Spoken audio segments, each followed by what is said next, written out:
Welcome back. Chances are you've heard of the Keto Diet. It's an exciting eating plan that has skyrocketed in popularity, and now there's so many celebrities that are following it too. Yeah, it's like you'd have to be living under a rock to not hear about it. So does it work? Is it safe? What are the rules of this diet, and what are the common mistakes that people make? I love that we're doing this today. Dr. Jonny Bowden is a nutritional researcher and author. He wrote this book, Smart Fat. Eat more fat, lose more weight, get healthy now. Yeah, it's right here. And we are so excited to get some of the big questions answered for you, and we're going to do it as quickly as possible today. Great to meet you. Great to meet you. Thank you so much. So what's up? The Kardashians, all these celebs, everybody's doing keto. I mean, you Google almost any food, and the next word is it keto friendly? Yeah, I wish that wasn't the case, because it becomes very, like we were talking about, it becomes very fatty, and then people get very, into the partisanship of I'm on keto or I'm on South Beach, and that's not really the point of all of this. The point of all of this is to get your body to use your fat as a fuel. Most of us use sugar as a fuel because that's what we're feeding it all the time. And so that's what's in bread. Burn. And that's what's in burn and cereals and all the starches that convert to sugar very quickly. So you've got, every single person on the planet can only store so many carbohydrates on their body, but we can store 87 gazillion calories of fat. But we can't access it. It's like having all this money in the bank and you don't have the ATM code. Okay, so I got to ask this. So we want to get you to be able to burn fat, and that's what this diet's about, period.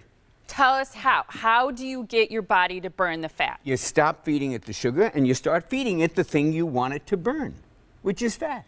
So it's a high-fat diet. Yes, everybody, relax. It is a high-fat diet. Chill out. Because every bit of research that's come out in the last 10 years has said we were wrong on fat and we were wrong on sugar. Sugar's the bad guy, fat's not the bad guy. So we have to relearn what we have already learned about low-fat diets. They don't work, they're very rarely successful for weight loss, and they're not really great for health. So tell us a little more about the specifics of the diet. Sure. Because again, we've all heard so many different things in its popularity. Right. So low carbs, medium protein, high fats. Are there certain fats that are not good? Yes, because this is the thing that we were talking about before. You can get the weight loss results with the junkiest fats and the most, refried everything and stuff from restaurants that's been used on.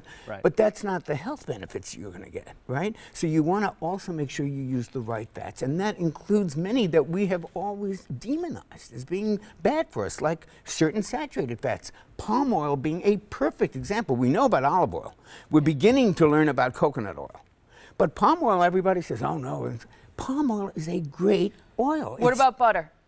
If it's grass-fed, absolutely. But let me go back to the palm oil, because a lot of these stand up to heat much better than the vegetable oils that we've been taught to use, which can be very pro-inflammatory. So we need to have an oil change, start to use the better ones: almond oil, avocado oil, and Malaysian palm oil. Avocado oil is fantastic. I mentioned Malaysia because they're so environmentally conscious and they protect their forests and sustainable, so no animal habitats. So that's a good one. And then the other thing that we have to do is make sure in the keto diet that we get enough fiber. Fiber. And that's an important thing, because that is the one Achilles heel of the keto diet. It has great fat, it has good protein, but protein and fat don't have fiber in them. Only vegetables, and we want vegetables and nuts, but we need more. We don't get enough. And you can add it in. That's I always recommend Sun Fiber is the brand I like, and it's often used as an ingredient in other fiber supplements, because Sun Fiber is really the top one. Okay, we're running out of time. I got to ask you this, because you have berries out here. I do. People see those as a sugar carb.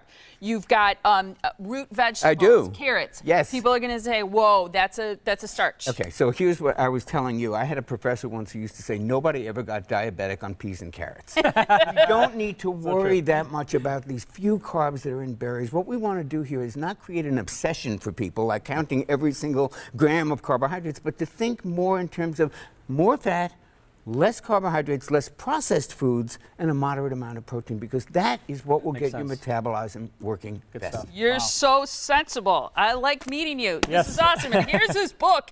It's Smart Fat. Eat more fat, lose more weight, get healthy now. Read it. He's got 50 recipes in there, a 30-day meal plan. It's awesome. You're awesome. Loved meeting you. Thank you. No, it's fun Pleasure. stuff. Thank you so much. Thank you.